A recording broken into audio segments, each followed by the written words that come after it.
looking for another way, dividing a polynomial with terms or number can cope with the long method in division.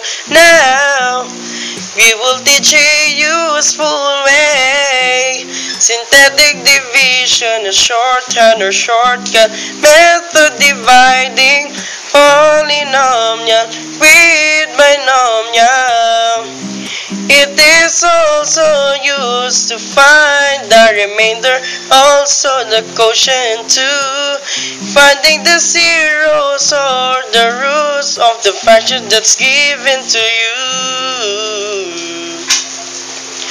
First, arrange the terms according to the exponent. Get the coefficients and make sure that it is complete too. If it's not, we use 0x raised to n.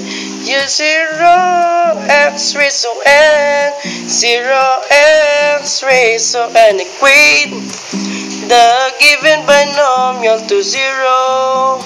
Then put it outside the box. Then let's do the process. You must have patience and patience. The method, take down the first number inside the box.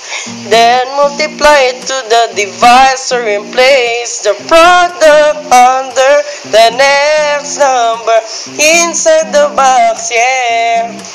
Get the sum of the two, then repeat the first process that is given to you.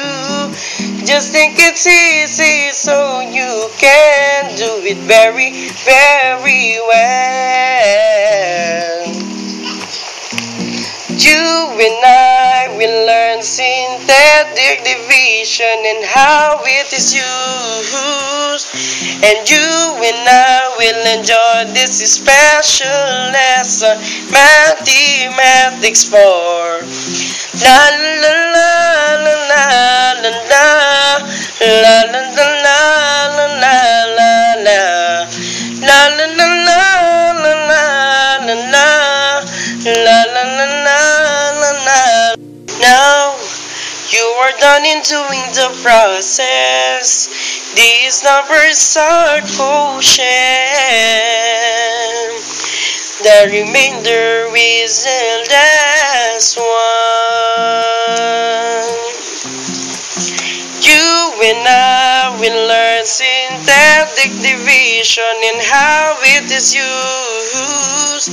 And you and I will enjoy this special lesson in Mathematics 4. La la la la la la la la la la la la la la la la la la